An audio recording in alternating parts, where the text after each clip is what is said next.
Do you feel like you're achieving your goals, but to others,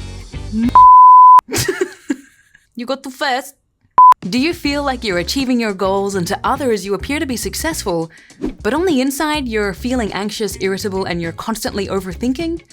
You might have high-functioning anxiety.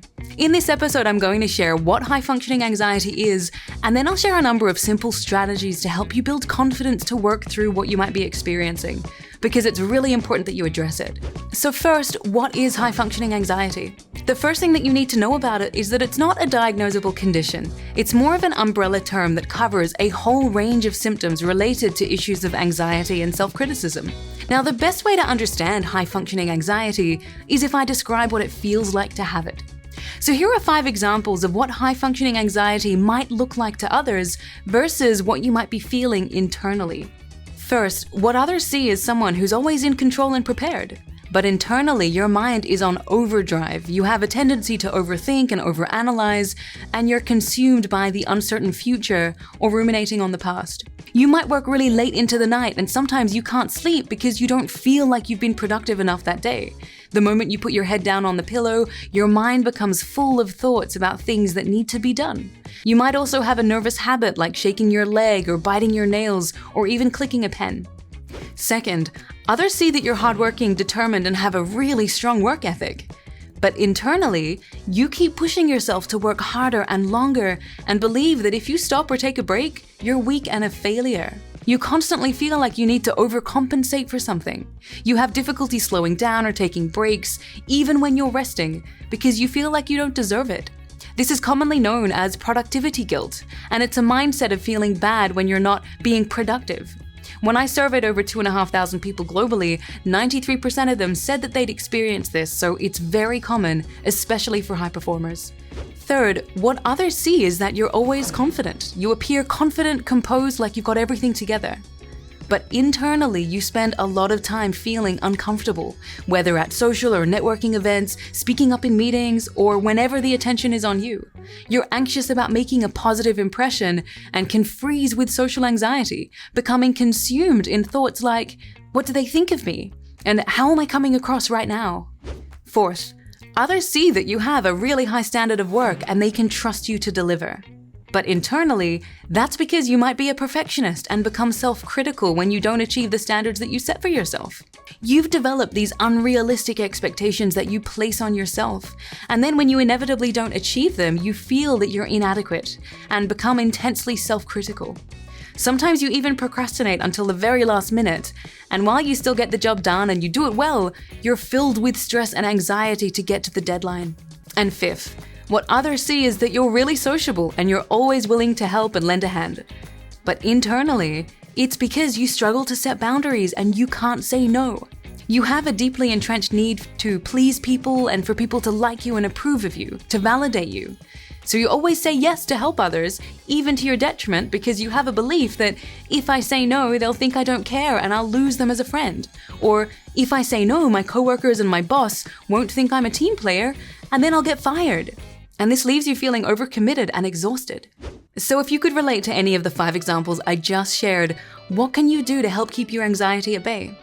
Well, here are 3 very simple strategies I've found that are really helpful as a starting place. The first is to honor your sleep.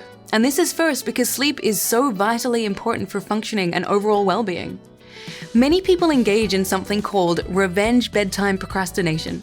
And this is especially the case for those who feel that they don't have much control over their daytime life. For example, those with high-pressure jobs or a lot of responsibility. So these people end up staying up really late on social media, watching Netflix or YouTube or the news, because they're trying to retain a sense of control, and they know that the sooner that they sleep, the sooner tomorrow arrives, and then they have to go back to doing all the stuff that they're trying to avoid. But this sets up a vicious cycle. Because of your failure to self-regulate, you end up being really tired the next day, making the whole day an effort, so you feel more guilt for not being productive, become self-critical for being so tired, you don't perform as well, and then you do the whole thing again the next night because you have no willpower to stop. So the first key is to avoid being on your devices at least 60 minutes before bed. Just don't do it. Instead, have a wind-down nighttime routine. At least an hour before bedtime so it coincides with your no devices time. You can have a series of things that you do to intentionally calm your state. It could be having a warm bath, a cup of herbal tea, listening to calming music, meditating, or even praying. But not sneezing. The second strategy is non-judgmental acknowledgement and acceptance. Acknowledge that you have anxiety. It's okay. It's far more common than you'd think. Practice self-acceptance for all that you are and don't judge.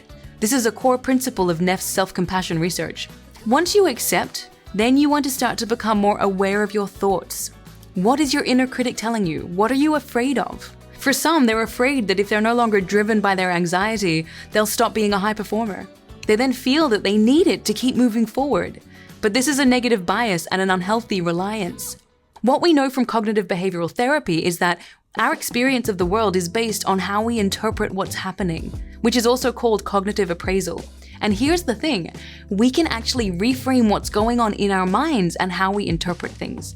So once you listen to your thoughts, if you start to notice catastrophic thinking and thinking about worst-case scenarios, come back to yourself with a more rational response to your inner critic. If your inner critic is saying, you're going to miss the deadline and get fired, reply to it with, I've never missed a deadline before, and even if I do, I'm not going to lose my job. And the third strategy is a simple one, and it's simply to consciously reclaim control by saying no to others and yes to you. Now, this is not about being selfish, but it's about acknowledging that you might have a tendency to seek the approval of others and struggle with setting boundaries. And in doing this, you're putting your needs below the needs of others. So you need to reconnect with your true self and make self-care a priority. Practice saying no and setting boundaries. Make time for what you need, including taking breaks and resting. And remind yourself that you deserve to look after yourself too, because if you don't do it, no one else will. I hope you found value in this episode and you've learned a new thing or two about high-functioning anxiety. Importantly, I hope that you're able to apply one or all of the strategies to start to manage your anxiety and to put self-care as a priority. Thanks for tuning in. I'm Sade Zarai, and I can't wait to see you next time.